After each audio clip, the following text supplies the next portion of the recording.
बिस्मिल्लाहिर्रहमानिर्रहीम।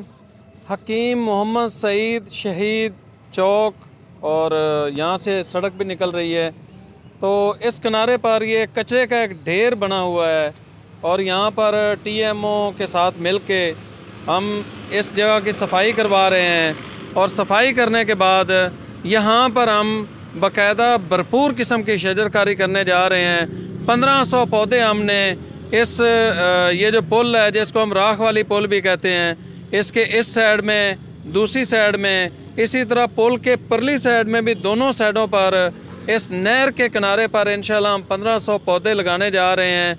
ये हमारी मेन एंट्री बनने जा रही है बहावल नगर के हवाले से। तो हम इसको इतना खूबसूरत करेंगे, यहाँ पर फूल भी लगाएंगे, फूलों वाले पौधे भी, सायादार भी, और कुछ फल वाले पौधे भी लगाएंगे ताकि हमारा ये शहर खूबसूरत हो सके। तो मेरे साथ ब्रदर नुमान रशीद हैं, इनसे बात करते हैं जो कि हमारे साथ मिलकर यहाँ पर शजरकारी कर रहे हैं हम मिल के। तो नुमान भाई, आप क्या कहते हैं और ख़ास तौर पर टीएमओ के इस अक़दाम को किस नज़र से देखते हैं? अस्सलाम वालेकुम जी, मैं नुमान रशीद, फोकल पर्सन अपना क्लीन एंड ग्रीन पाकपतन। ये हमारे शहर का दाखिली रास्ता है, हकीम मोहम्मद सईद शहीद रोड है।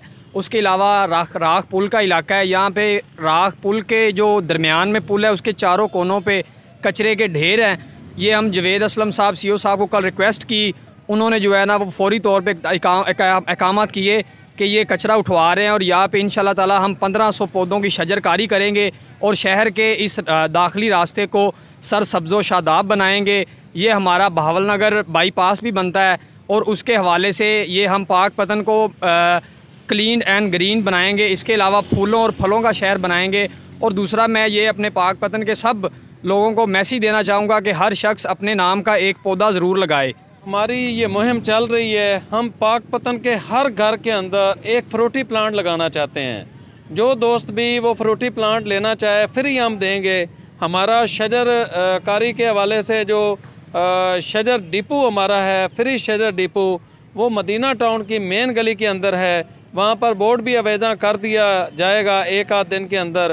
तो आप लोगों से ये गुजारिश है कि अपनी गली के अंदर लगाने के लिए, अपने घर के अंदर लगाने के लिए आप लोग हमसे पौधे हासिल करें और इस शहर को खूबसूरत करें।